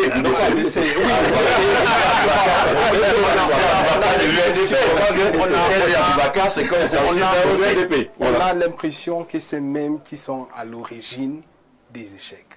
Vous savez ce que c'est que l'origine des échecs. Il faut comprendre le principe de fonctionnement. Nous sommes dans un pays où nous avons choisi une élection à un tour. Donc, naturellement, celui qui gagne l'élection ne va forcément pas, peut avoir une majorité relative ou une majorité absolue. Et dans toutes les démocraties, je dis bien dans toutes les démocraties, il y a des accords qui peuvent être faits, des plateformes et de gouvernements qui puissent marcher. Donc, le gouvernement sert à quoi? Le gouvernement sert à quoi? Je dis bien que moi, aujourd'hui, pour le conseil régional que je gère et que je produis ces salles de classe, 200 salles de classe dans 21 communes en l'espace de 5 ans, et que jamais depuis l'indépendance ça n'a été fait dans la région de la Damawa. Si je ne l'avais jamais fait, si je n'avais pas pris cette responsabilité, cet argent serait détourné. Et quelqu'un venir me dire, contribuer à la gestion de la chose publique serait plutôt être à l'origine du désastre, c'est faux. Nous avons géré, nous sommes responsables. C'est que vous oubliez. À l'origine. C'est que vous oubliez. C'est que vous oubliez, c'est que vous ne pouvez pas compter le nombre de fois de contrôles que vous avez. Vous avez été maire de l'opposition. Le nombre de fois. J'ai été maire, pas maire de l'opposition. Vous avez été maire. Vous ne pouvez pas compter le nombre de contrôles que vous avez pour vérifier votre gestion de la chose. Vous en avez 17. Voilà, exactement. Donc, quand on s'en sort de ça, je crois qu'un parti politique qui a travaillé et qui a contribué devait plus être félicité que de dire qu'il est à l'origine de la difficulté. Mais par contre, on n'a pas tous les leviers. On n'a pas tous les leviers pour changer de manière considérable. Mais on a une expérience et une façon de voir. Mais on ne peut pas changer quelque chose. Mais il a dit ici qu'ils ont géré les deux régimes. Oui. Donc ça doit être 43 ans. Donc ils n'ont pas eu tous les leviers pendant tout ce temps. On n'a pas géré les deux régimes. Je dis vous avez géré avec les deux régimes alors. Je dis bien que M. Bello Bouba, qui est un homme d'État, tout à fait, qui est un homme d'État, qui a été Premier ministre, qui est un homme d'État, Premier ministre, Premier ministre, qui a été aussi secrétaire général à la présidence de la République, ministre d'État au développement industriel et commercial, au poste, au transport et au tourisme, où il est parti. Donc, je dis qu'il a servi ce pays et il a travaillé tout ce pays depuis le régime d'Aïdjo et il a travaillé pour le régime de Biya. Il n'était pas le seul ministre. Il n'était pas le seul ministre de l'UNDP. Nous avons eu le ministre délégué aux faunes et aux forêts qui a également servi ce pays. Nous avons eu également des secrétaires d'État à l'urbanisme qui ont servi ce pays. Et moi, je crois que venir dans un gouvernement, apporter son édifice à la construction d'un pays ne devrait pas être quelque chose qui doit être à l'origine. Si on est à l'origine, qu'on puisse nous poser quel est le point qui est à l'origine. Mais par contre, l'animation, vous n'êtes pas à l'origine de ce que d'aucuns considèrent comme échec. Bien au contraire, le résultat qu'on obtient aujourd'hui, on peut même le dire, c'est grâce à notre contribution. De ce qui est bien, ce qui est bien, ce qui est positif, c'est grâce à notre Vous comprenez vous-même donc la difficulté qu'il y a à reconnaître d'un côté que ça marche, Parce que c'est Non, que ça a marché, pas que ça marche. Bon, c'est différent. Lui, il dit que ça a marché. Il dit qu'il a contribué. Et ce qui n'est pas faux, il a contribué. Et c'est ce que le FPC vous dit tous les jours, que tout n'est pas que mauvais. Dans ce qui a été fait, beaucoup de bonnes choses ont été faites. Et c'est ce que l'UPC qui est bon ou l'UPCisme n'arrive pas encore à intégrer lorsqu'il estime que tant qu'on n'aura pas repris le combat à la base pour revoir la fondation, quoi qu'on fasse, rien ne donnera. Qu'est-ce qui a marché? Ce qui a marché, c'est que le Cameroun, depuis qu'il y a la paix, il y a la paix, il y a la démocratie, je peux même énumérer,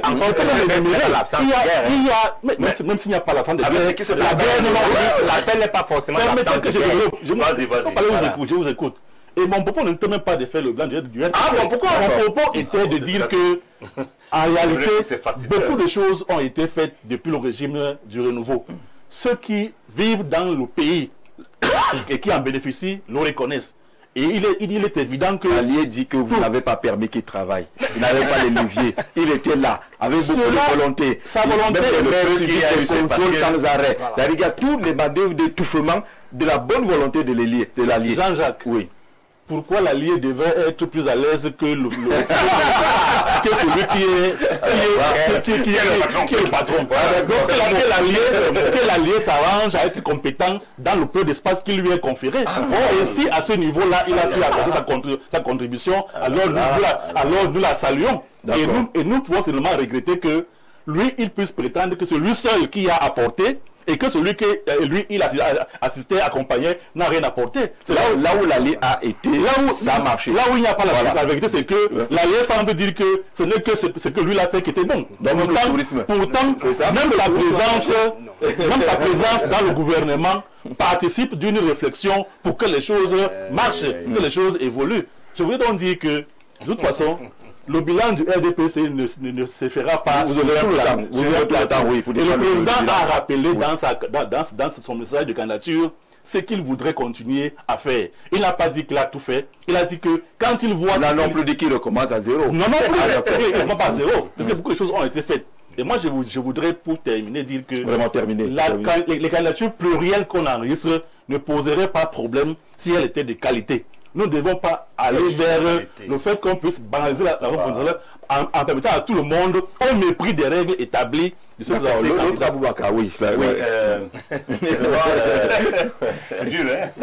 Jean-Jacques, je voudrais vraiment te remercier pour cette palabre que tu as organisée. C'est-à-dire pour que l'époux et l'épouse se retrouvent devant les Camerounais. Vous êtes quoi, le témoin? Nous sommes témoins. Nous voyons comment l'époux et l'épouse se participent.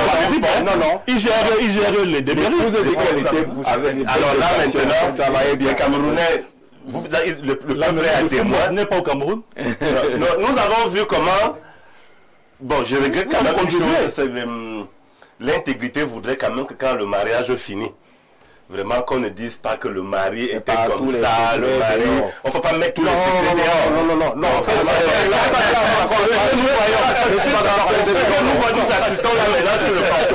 Et je voudrais inviter mon homonyme Aboubakar et aussi tout le parti, l'UNDP et aussi le parti de M. Chiroma, le FNC, à suivre le message, le conseil d'un autre doyen.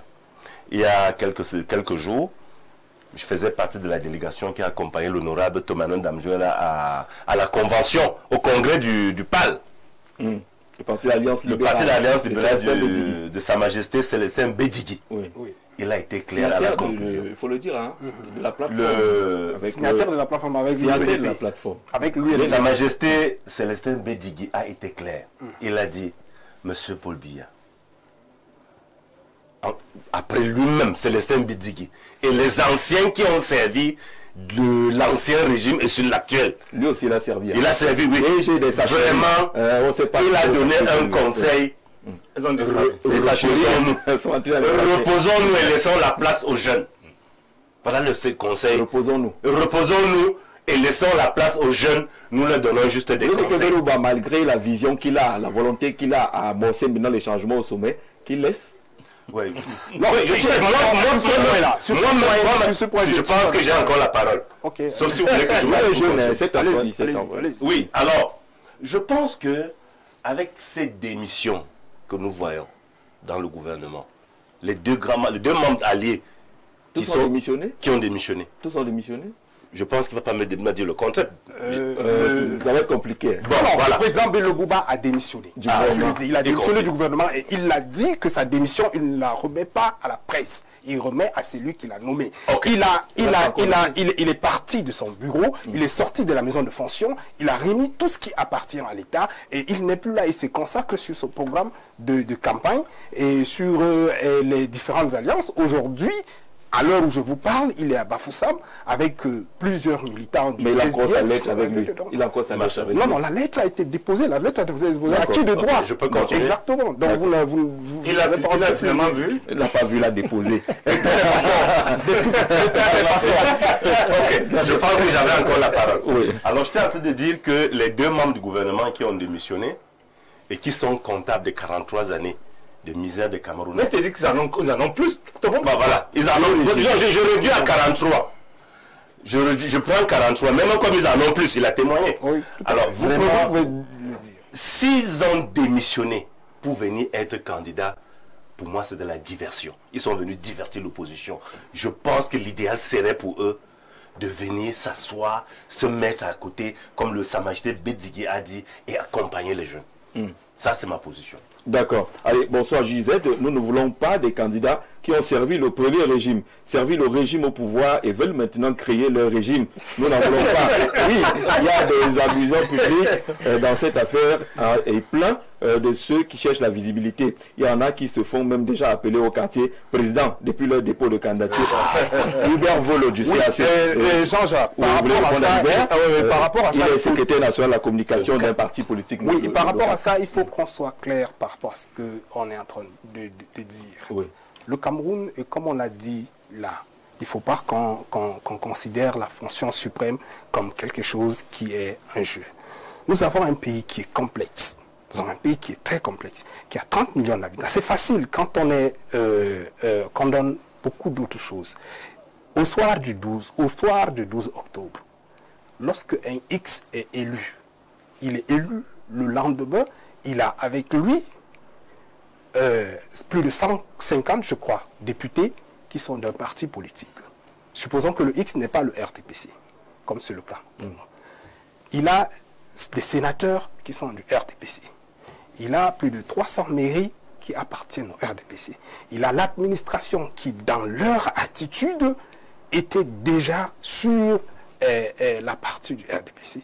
Donc, moi, je dis que oui, il y a bien d'autres institutions.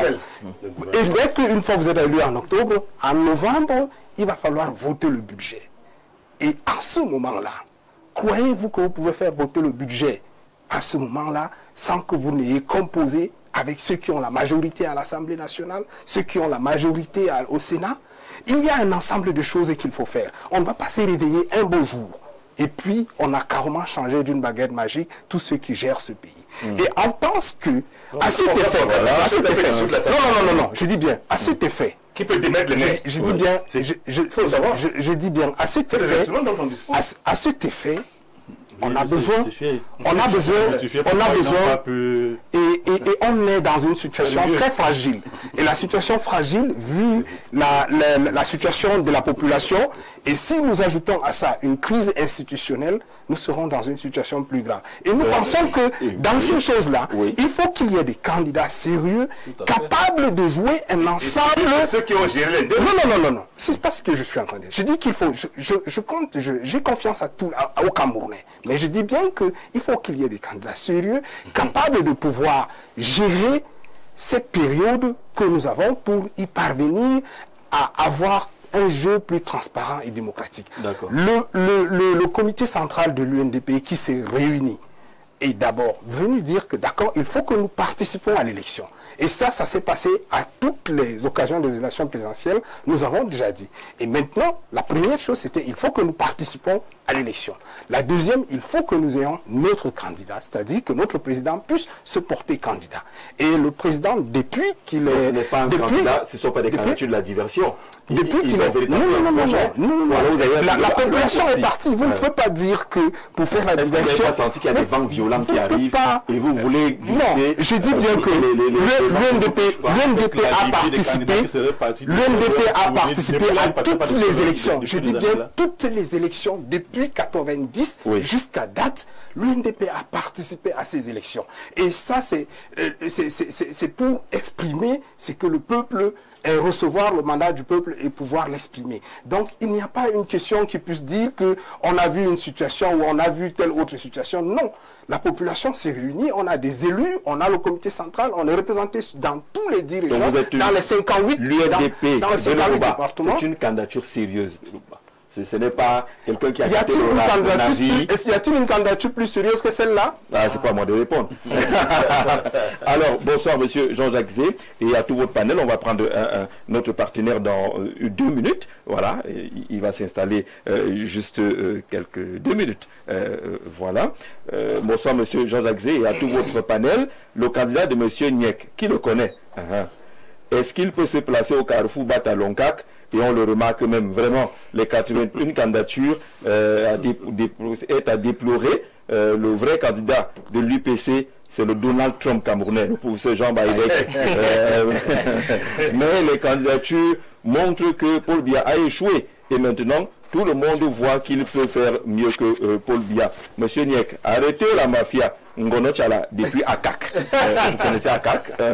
Ça vient de loin, ce message-là, que votre candidat sur le place au Carrefour Loncac, personne ne va le reconnaître. Bien entendu. Tant qu'il ne va pas ouvrir les yeux, vous savez. Non.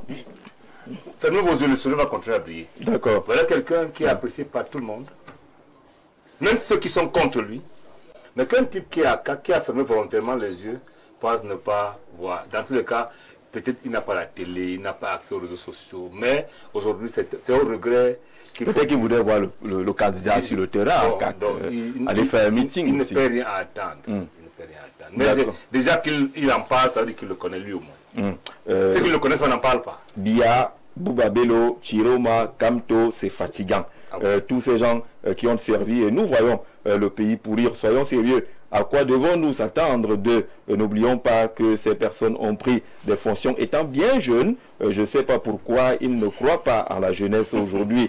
Certainement parce que leurs pauvres enfants alors, ne sont pas concernés puisqu'ils gagnent bien leur vie à l'extérieur. Tout parent normal souhaite voir son enfant prendre des responsabilités pendant qu'il prend sa retraite justement pour faire mieux que lui. Joseph Pondi qui envoie ce message-là. Notre partenaire va s'installer pour quelques minutes seulement. Il va nous parler de santé avec Plante de Vie qui nous propose quelques solutions puisées à travers nos plantes, nos forêts.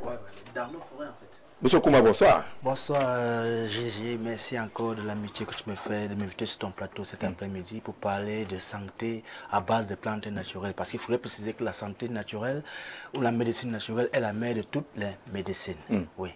On espère qu'il y a des candidats quand même à l'élection présidentielle qui ont un plan de promotion de la santé. On espère bien. On parle de quoi ce soir?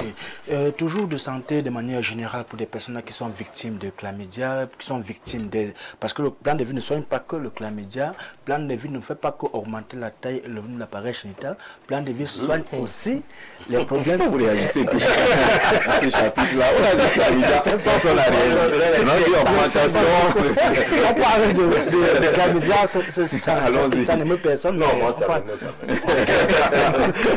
Bon, nous avons aussi des maladies telles que le diabète qui est encore perçu comme une maladie incurable qu'aujourd'hui Plan de Vie soigne de manière efficace parce que nous avons réussi et nous réussissons à nettoyer, à revivifier le pancréas. Le pancréas qui a pour rôle de produire de l'insuline et c'est l'insuline qui a dans le rôle de stabiliser le taux de sucre dans le sang. Alors une fois donc le pancréas il il est nettoyé, il est revivifié et le continue à produire de l'insuline. Nous traitons les maladies telles que les hépatites B et C et D delta, quelle qu'en soit la nature ou la durée de votre maladie. Plan de vie apporte des solutions de manière concrète. Alors ces personnes-là qui sont victimes de chlamydia et qui n'ont pas pu avoir de solution, bien qui n'ont pas pu trouver un endroit assez adéquat pour pouvoir se faire soigner, on leur dit donc aujourd'hui de se rendre du côté de ce plan de vie pour pouvoir avoir la santé dont elles méritent. Nous avons aussi des personnes là qui, elles ne savent même plus à quel sens vouer, elles ne savent plus quel type de produit utiliser. Nous nous disons encore que c'est possible du côté de ce plan de vie avec le produit King Fimic 24 la solution. Nous disons encore cet après-midi que le King Fimic 24 la solution ne soigne pas le chlamydia en 24 heures parce qu'il n'est pas possible techniquement d'être guéri du chlamydia en 24 heures. Mais si vous avez des symptômes, par exemple les démangeaisons, bien peut-être les fourmillements du corps, bien peut-être les picotements, une fois que vous avez pris le King Fimic 24 la solution, les symptômes apparents vont disparaître. Mais le traitement doit se poursuivre entre 21 et 28 jours en fonction de la gravité de votre mal. Vous qui avez eu un mauvais traitement, ou bien que vous n'avez pas bien pu soigner votre chlamydia, on vous dit simplement de vous rendre du côté de ce plan de vie. Les femmes qui n'arrivent pas à concevoir ou à procréer, qui ont des problèmes de myome ou bien des fibromes, vous n'avez plus besoin de vous faire opérer. Les hommes qui ont des problèmes d'azospermie ou bien d'oligospermie, on vous dit de venir prendre votre produit King Fimic 24 heures la solution. Vous qui êtes victime, vous qui avez des problèmes de mauvaise haleine, mauvaise odeur corporelle, mauvaise odeur au niveau de l'appareil génital, vous avez des problèmes de fatigue générale, alors venez prendre votre produit King Fimic 24 la solution. Même les problèmes de faiblesse sexuelle et éjaculation précoce, parce que ce ne sont pas des maladies en fait, ce sont des symptômes de maladie. Donc on ne peut pas vous dire qu'on peut vous soigner la faiblesse sexuelle jusqu'à ça va finir, parce que c'est déjà pas une maladie. La faiblesse sexuelle c'est le symptôme d'une maladie qui peut être causée par plusieurs autres maladies et plusieurs autres aspects physiologiques. Nous avons le stress qui provoque la faiblesse sexuelle. Nous avons les hémorroïdes internes ou externes qui provoquent la faiblesse sexuelle. Nous avons le diabète qui provoque la faiblesse sexuelle et même notre alimentation. Beaucoup de personnes pensent que l'alcool leur rend fort, que non. Au contraire, l'alcool est comme un aphrodisiaque qui va davantage vous rendre faible à la longue. Alors, ça fait que vous qui êtes addict à l'alcool, pour pouvoir être performant, sachez que vous aurez donc à la longue ce qu'on appelle une impuissance sexuelle. C'est-à-dire que le matin, vous n'avez plus une érection matinale. Et je terminerai encore à dire à toutes les personnes qui me regardent en ce moment que le produit Open Sex, il est disponible. Ce produit qui permet d'augmenter la taille et le volume de l'appareil génital chez les personnes qui ont un petit appareil génital. Alors, le produit Open Sex, il est disponible. Ça vient en 3 formats, le grand format, le moyen format et le petit format. Alors, chers téléspectateurs, n'hésitez pas à nous contacter, vous qui êtes du côté de Yaoundé, sur 698 18 03 34, 698 18 03 34. Pour celles des personnes donc, qui sont du côté de Douala, sur 695 24 24 31, 695 24 24 31. Je ne sais pas pourquoi. C'est qu'on essaie de prendre une unité de mesure. On dit grand format. Le grand format c'est 4 à 6 centimes d'augmentation, le format 2 à 4 centimes et le petit format c'est 1 à 2 centimes. Et chers téléspectateurs, évitez la circoncision précoce. C'est vrai que ça a choqué et ça choque beaucoup de personnes quand je dis, parce qu'il y a des personnes qui estiment que c'est ancré dans les cultures. C'est pas parce que c'est ancré dans les cultures, mais que c'est une pratique ancestrale qu'elle est bonne. Parce que s'il faille dire que la circoncision précoce c'est une pratique ancestrale, on va donc aussi valider et continuer à encourager l'excision. Vous comprenez un peu. Voilà, si nous sommes d'accord que l'excision n'est pas bonne, soyons d'accord que la circoncision précoce n'est pas bonne. Merci. À partir de quel âge? Merci. 7 à 8 ans, 10 ans, 12 ans par là. Super. On attend de nous sommes solides. D'accord. Merci beaucoup les Bakouma. On se retrouve très bientôt avec d'autres solutions, avec Plante de Vie. On est naturellement la dernière partie de notre programme, notre causerie de ce soir. On lit quelques messages. Bonsoir Jean-Jacques et à tes panélistes. Si notre pays veut se développer, il faudrait d'abord quitter sous le contrôle néocolonial, changer ceux qui ont connu les deux régimes et qui faire 27 ans au gouvernement, 43 ans au pouvoir, donc 70 ans de règne avec voilà, les baraques et les routes non bitumées. Ne vaut plus la peine de déposer la candidature. Là, vous êtes condamné. Hein. S'il vous plaît, la jeunesse ne veut plus un ange qu'on connaît, mais un disciple altruiste. Mon grand-père est né, il a vu le régime RDP, mon père de même. S'il vous plaît, laissez le Cameroun à la jeunesse. Quand on est vieux, on ne peut plus aller au champ, aller voter. Tout simplement, il faut combattre le plus gros ennemi en 2018, l'abstention. Bonsoir monsieur, excusez-moi, mais vraiment lorsque j'écoute le représentant du RDPC, j'ai l'impression qu'il est déconnecté des réalités du pays. Certes, comme il le dit, les choses ont été faites, je l'admets, mais en 43 ans de règne, la vie de la plus grande partie des Camerounais s'est dégradée. Le peuple est devenu plus pauvre que ce qu'on devrait espérer. Lorsqu'on a essayé de faire les choses et que malgré ce qu'on a réalisé, la situation ne fait qu'empirer, on laisse la place aux autres. La grandeur, c'est aussi de savoir s'éclipser quand on n'a plus rien à apporter. Désiré Mbombé, depuis Douala, qui est catégorique, là, vous qui avez été là depuis des années, 43 ans. Bonsoir. Toutes les candidatures déposées prouvent que Paul Biya n'a pas réussi. Bonsoir. On dit quoi, le père? En tout cas, autant de candidatures montrent que le 237 n'est pas sérieux et on va voter le père qui avait les chaussures bizarres là. Moi, j'ai pas vu l'image là. Williams, depuis Douala, on dit qu'il faut respecter tous ceux qui ont eu le courage. Voilà. Alors, je ne suis pas d'accord avec l'opinion selon laquelle il faut donner le pouvoir aux jeunes.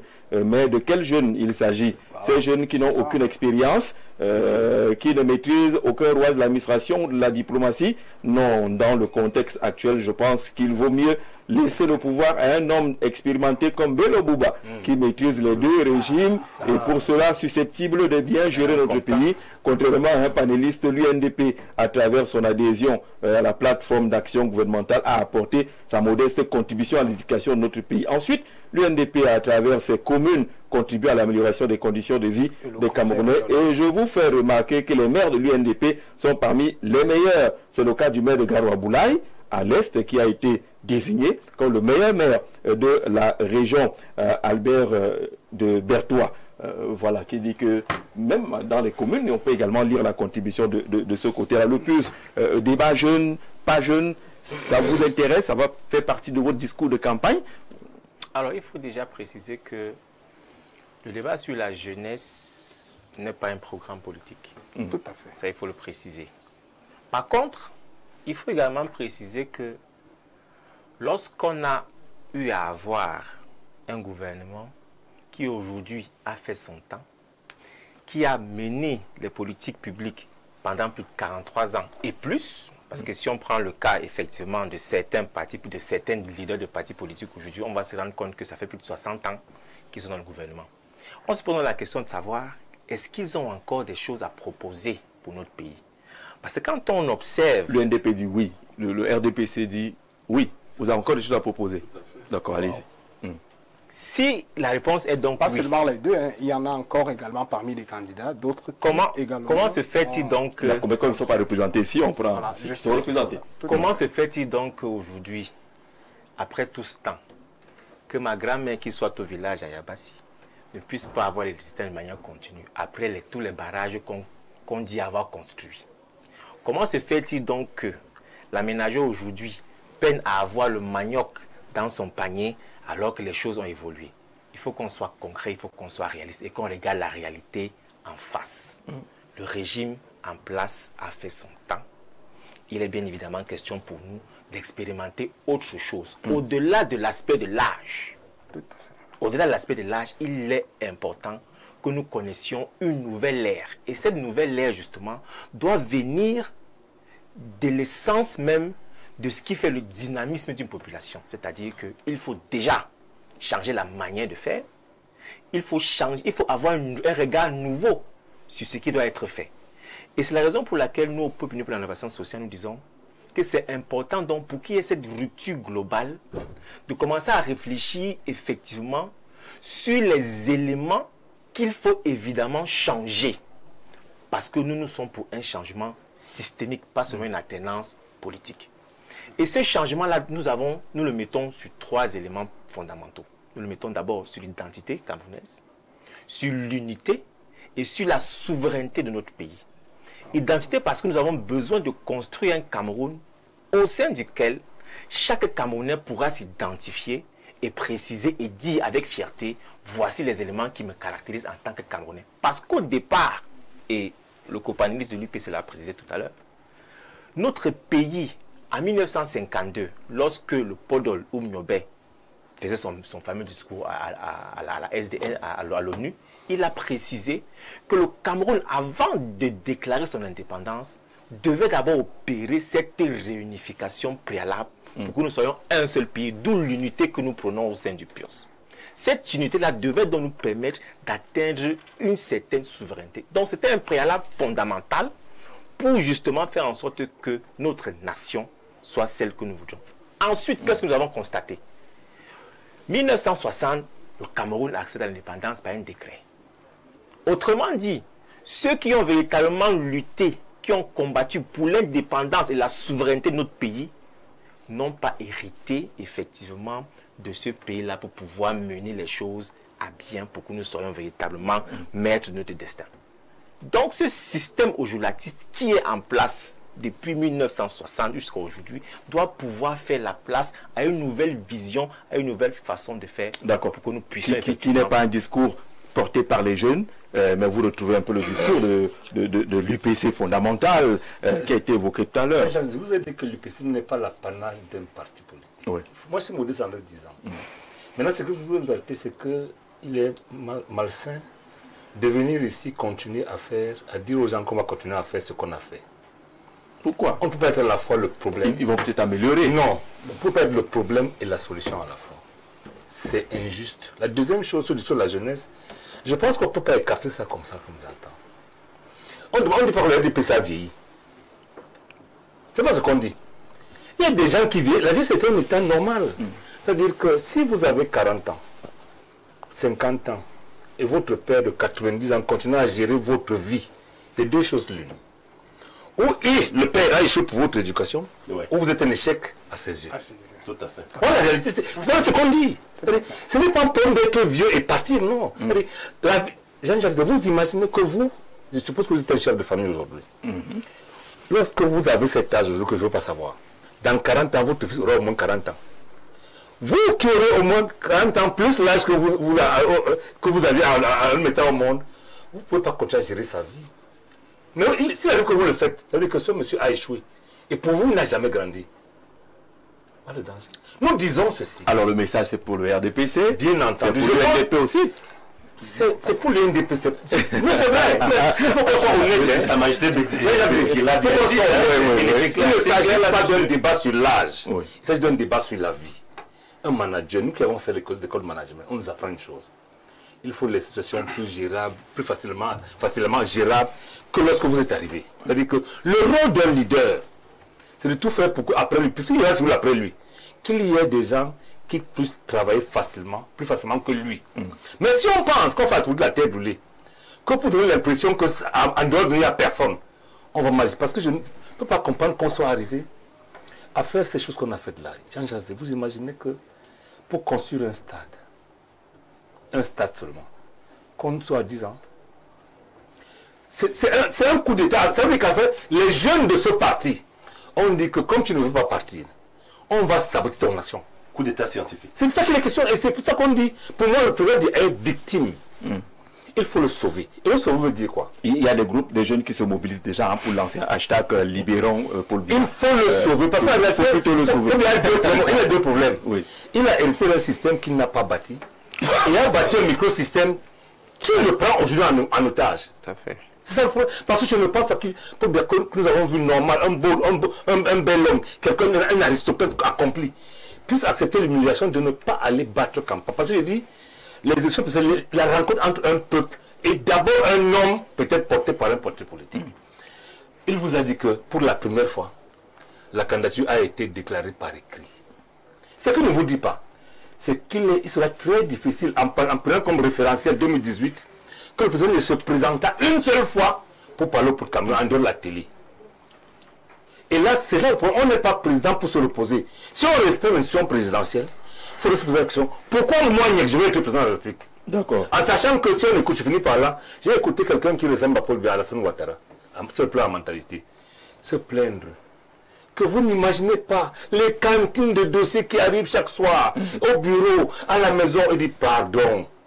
Laissez-moi me reposer. Mais ce qu'on dit, non, il se ressemble donc. Ce qu'on dit, mais il a décrit, ce sont des réalités. Oui, c'est la réalité. Qu'un chef d'État est tellement... Moi, j'ai été maire pendant 7 ans. Seulement à ce niveau-là. Seulement, les maires. C'est harassant. Plus jeunes que nous, ils sont arrivés à la tête des mairies et c'est vrai, il dit que vraiment c'est terrible. Imaginez au niveau d'un président de la République. C'est pour ça que j'ai dit il faut sauver le soldat pour le bien. Je pense que les gens veulent l'humilier, nous ne pouvons pas accepter ça. Eugène, réaction rapide. Oui, Jean-Jacques, je pense que il ne faut pas faire de la divination. Il faut connaître l'âge du chef de l'État. Oui. Et je pense que c'est que M. Niek dit, c'est des arguments qu'il peut légitimement convoquer. Ce que moi je refuse de comprendre, c'est souvent quand on veut réduire le RDPC au président de la République. Ah, je ne l'ai pas fait. Et c'est ça, justement, vous ne l'avez pas fait. Vous ne l'avez pas fait. Donc, aussi vrai que son âge, et son état physique, comme d'après ce qu'il nous dit, peut poser problème. Ou alors peut amener à débat. Mais il faut reconnaître que si la bonne gouvernance était au rendez-vous, le RDPC, qui est un parti politique, n'a jamais... Donc elle n'est pas au rendez-vous, la bonne gouvernance. Je suis en train de m'exprimer. Non, le RDPC n'a jamais été le soutien des membres du gouvernement qui s'écartent de la règle. D'accord. Le RDPC n'a jamais été le bouclier de ceux qui se mettent en marge de la bonne gouvernance.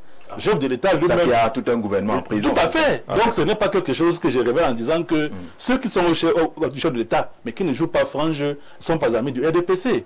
Et en cela, donc, on peut regretter qu'est-ce qu'il y a de ce genre de brebis galeuses, qu'on comprenne que c'est ce qui peut amener à faire penser que le chef de l'État, vu son âge, ne pourrait pas. Mais si la machine institutionnelle, si les hommes qui incarnent le parti prennent au sérieux leurs fonctions, leur rôle, on ne se rendra même pas compte de l'âge du chef de l'État. Donc moi je pense que... Et là ça devient compliqué. Je pense qu'on doit plutôt, rassurer... La machine ne suit pas la direction donnée, c'est un problème. Rassurer les Camerounais quant à ce que l'âge du chef de l'État est certes avancé, mais ce n'est pas lui seul qui travaille pour le pays. Derrière lui, il y a toute une équipe.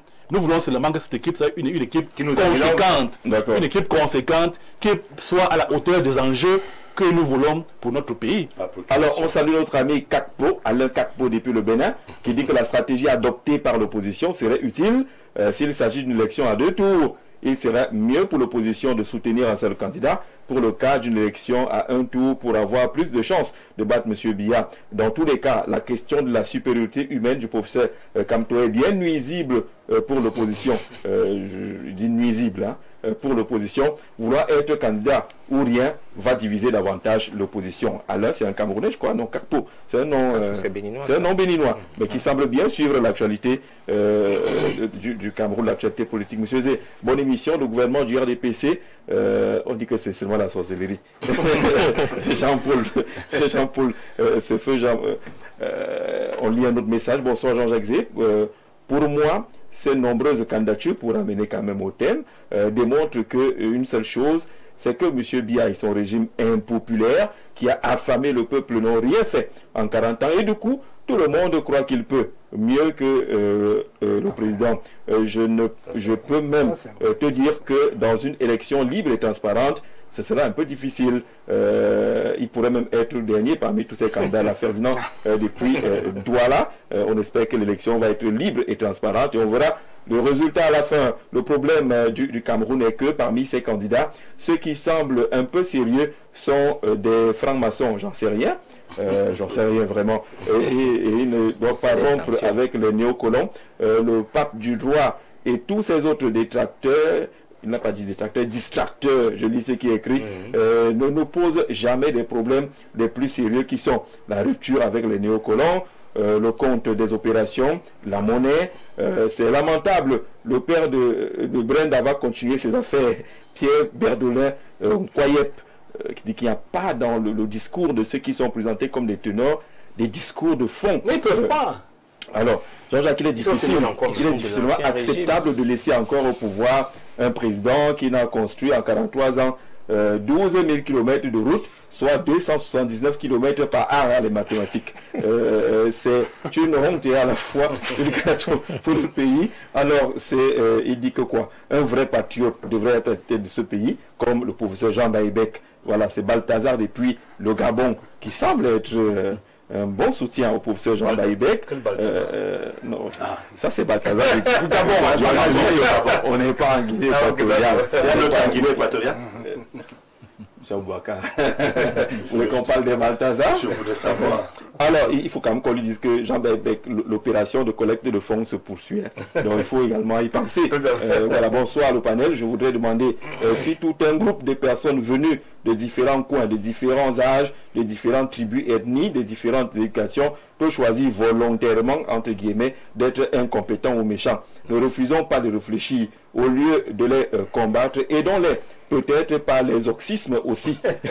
Sérieusement, je crois que nous devons nous tourner un peu vers les forces obscures ou cachées qui influencent ce gouvernement. Quelles sont les réelles relations du Cameroun avec la géopolitique? C'est ONA, depuis Abidjan, en Côte d'Ivoire, qui dit que la fait s'il faut aller chercher les oxystes finalement.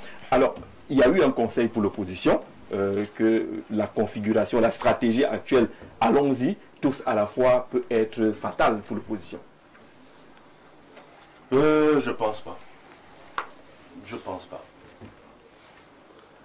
Je pense pas que ce soit fatal parce que déjà, dans notre plateforme, il y a une plateforme qui a été constituée par certains partis politiques, la société civile aussi. Et dans cette plateforme, au départ, nous réclamions un code électoral pour une élection apaisée. Certes, on ne l'a pas eu. Le président dit qu'il n'a pas reçu le document. Hein. Il a dit à votre présidente. Oui, il a dit. En direct. En direct, oui. Mais le document a été renvoyé contre décharge. Mais malheureusement, à la dernière session de juin, l'Assemblée nationale n'a pas fait allusion à ça. Mais pour nous, nous pensons qu'avec après la validation des candidats, ça c'est ce qui a été dit, nous voulons un candidat consensuel. Après la validation des candidats, les leaders vont, par consensus, choisir un candidat qui va aller contre le candidat du RDPC. Donc cette étape, c'était pas coalition obligatoire. Non. Avec l'expérience que nous avons, oui.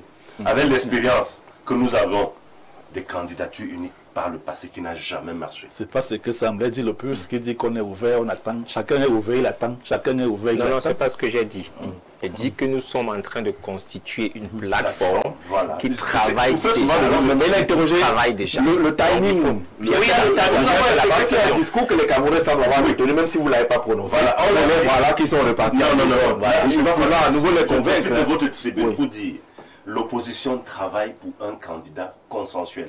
Mais le candidat... Vous avez rencontré l'UNDP par exemple? Oui, Tout à fait. tout à fait. L'UNDP, On travaille même, on travaille ensemble.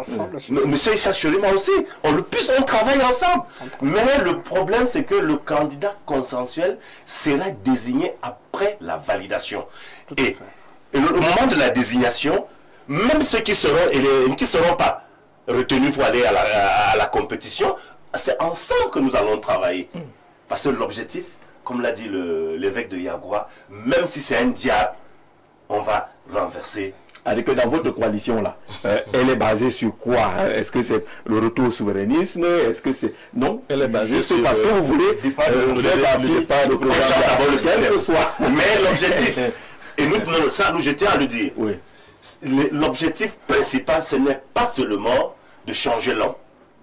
Il faudrait d'abord que nous invitons d'abord tous les Camerounais à un changement de paradigme. Parce que si on change seulement l'homme, le paradigme ne change pas, les mentalités ne changent pas et tout, on aura déshabillé Paul Poirier. Vous pouvez parler avec quelques méfiances et appréhensions vers l'UNDP, que celui qui vient d'arriver là. Vous avez ouvert les bras une fois que vient aussi? Non. Vous ne vous avez pas dit que vraiment, toi, le dernier là... Non, la position de l'UDC est claire. Nous sommes clairs à l'UDC. Le Cameroun par nous tous et pour nous tous. Tout à fait. On a besoin de tous les Camerounais pour construire le Cameroun de demain. Le Cameroun par nous tous et pour nous tous. Voilà la position de l'UDC. Donc nous, on ne peut pas fermer la porte à quelqu'un. Non. Dans les démissionnaires de la 23e heure, là, vous les prenez? On les prend. Oui. Qu'est-ce qui nous fait même croire qu'ils vous prennent? Par exemple, qu'est-ce qui nous fait croire que, après tant d'années dans le gouvernement, ils ont compris que vraiment, cette fois-ci, ça ne vaut pas la peine? Tout est possible. Tout est possible. Donc voilà pourquoi nous disons, le Cameroun par nous tous et pour nous tous. Ensemble, nous allons construire. Et là, l'autre Aboukaka est d'accord avec vous. Non, puisque nous travaillons ensemble. Bien sûr, nous travaillons ensemble. Il faut comprendre. Ce qu'il faut comprendre, c'est que même si l'UNDP il y avait une plateforme de travail, mais on a ressorti un ensemble de revendications qu'on a régulièrement proposées à l'État pour améliorer le contexte démocratique. Je prends par exemple, aujourd'hui, quand vous voyez les débats qui se passent autour de l'élection, nous comprenons que le cadre institutionnel et le cadre même réglementaire de la démocratie n'est pas totalement assis. Je vous prends un exemple. L'UNDP a proposé depuis des années que le bulletin unique soit institué. Et ça peut réduire le coût de l'élection, par exemple. L'UNDP a demandé de passer à la majorité absolue à 60, parce que dans les élections locales. Donc, ce qui se passe à date d'aujourd'hui, c'est que le maire qui obtient, le parti politique qui obtient 51%, récupère toutes les communes et il gouverne totalement. Donc dans toutes les mairies où nous sommes arrivés avec 48%, et parfois des conseillers municipaux de certaines localités entières ne sont pas représentés. Donc pour une élection locale, nous avons demandé que la majorité absolue qui doit vous donner la totalité des conseillers municipaux soit portée à 60%. Là on est sur 50%. Il y a bien d'autres éléments qui sont des éléments qui doivent nous permettre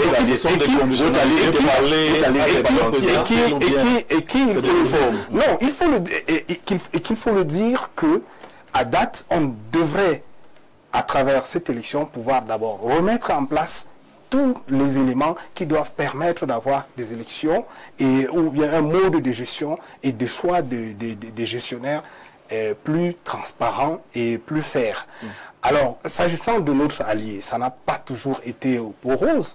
Vous savez que dans certaines élections, par exemple les élections sénatoriales, pour les 3 élections sénatoriales qu'il y a eu, le RDPC a même donné des consignes de vote au SDF, alors que au détriment de l'UNDP et là au détriment de l'UDC à l'ouest par exemple, au détriment de l'UDC. Et il y a eu tout récemment il y a eu des élections sénatoriales toujours. Est-ce que la plateforme s'étendait à ce niveau-là? Non, la plateforme ne s'étendait pas. La plateforme avait quand même ses limites, non? C'est pour dire. C'est pour dire. En fait, c'est pour dire l'épouse à ce truc-là. Non, on n'a pas prévu. Et vos présidentielles vous soutiennent. Vos législatives, la plateforme vous encore. Voilà. En fait, envoyez un peu galant. Non. En fait, c'est pour dire que, en fait, nous, l'objectif n'est pas d'être ni avec le pouvoir, ni de se positionner sur quoi que ce soit. L'objectif, c'est les Camerounais. C'est d'améliorer la condition des Camerounais. Et à un moment, il y a une décision qui a été prise. Et aujourd'hui, cette décision, elle est caduque, on l'a changée. Et on repasse au centre l'intérêt des populations et l'amélioration des conditions de vie des populations. Et je suis tout à fait d'accord avec lui pour dire que le Cameroun, c'est pour tous. Et qu'on ne place pas les cornes de diable sur certains Camerounais et pas sur d'autres. En réalité, c'est le terme de ce que l'évêque est en train de dire. Parce qu'on a réussi aujourd'hui, et ça je dis souvent même avec la complicité de la presse, à dire qu'il y a des diables et qu'il y a des bons. Et c'est ce que l'évêque dit. L'évêque dit que la situation est aussi grave que même ceux que vous appelez diables là, s'ils peuvent chercher le bon. Il faut quand même que la notion du bon intervienne, sinon ce ne serait plus un choix. Non, le bon c'est un programme. Je pense que... Oui, justement. Le bon c'est un programme. Oui. Et un programme bien... Mais il n'y a pas que le programme. Vous savez qu'il y a des gens qui sont tombés parce qu'eux-mêmes ont un problème et non un programme. Non, de toutes les façons, Jean-Jacques, il y a des exemples dans le monde. Les gens sont tombés pas parce que l'UDC et l'UNDP ont déroulé dans cette analyse, durant cette mission, ce qui compte faire pour le Cameroun. Comme si le RDPC n'avait rien à proposer aux Camerounais. Encore? Et le RDPC, chaque fois qu'on veut le dire, les gens rient. Pourtant, quand vous le dites, nous écoutons. Non. Le RDPC peut se targuer d'avoir développé le Cameroun. Ah bon? Bien sûr. C'est vous qui ne le voyez pas parce que vous voyez avec les yeux de l'opposition. Nous avons beaucoup de réalisations dans ce pays, dans plusieurs secteurs. Nous avons le domaine de l'éducation, le domaine de la santé. Vous savez des efforts qui ont été faits. Après, je ne cherche pas à vous comprendre, s'il vous plaît. Permettez-moi de parler.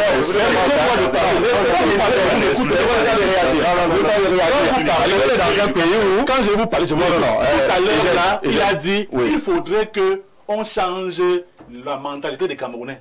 Pourtant, ils ne veulent pas savoir que si même le RDPC venait avoir des difficultés, c'est à cause de cette mentalité que nous nous battons aujourd'hui à demander qu'elle change et qu'ils se refusent de la changer. Et ils pensent qu'une fois qu'ils seront au pouvoir, ceux qui par baguette magique changeront cette mentalité. D'accord. Si la mentalité changeait aujourd'hui, même ce régime ferait des résultats plus meilleurs que ce que vous ne voulez admettre. Alors on va jouer 2 minutes chacun. C'est chez nous les Camerounais, non au niveau du parti au pouvoir. En même temps. D'accord. Alors que les opposants se présentent tous ensemble n'est pas fatal, c'est plutôt une bonne stratégie parce que Moulinex fait tout pour écraser tout le monde avec autant de candidatures. Ils ne pourront pas encourager les doubles candidatures chez tout le monde. Ainsi, il pourra avoir des candidatures retenues. C'est donc après les candidatures retenues que les opposants devraient se mettre ensemble pour un objectif commun. Théophile, depuis Brazzaville au Congo, le 242, là tout le monde est d'accord que c'est ça l'objectif. Vous pensez que vous êtes en train de jongler vous avez dit à la télé que c'est votre stratégie et vous pensez que le Moulinex a mis il ne voit plus. On va sortir de l'émission. C'est une phase quand même qu'il va falloir franchir, même si le dossier PUS semble ne pas souffrir. Non, le PUS ne souffre de rien.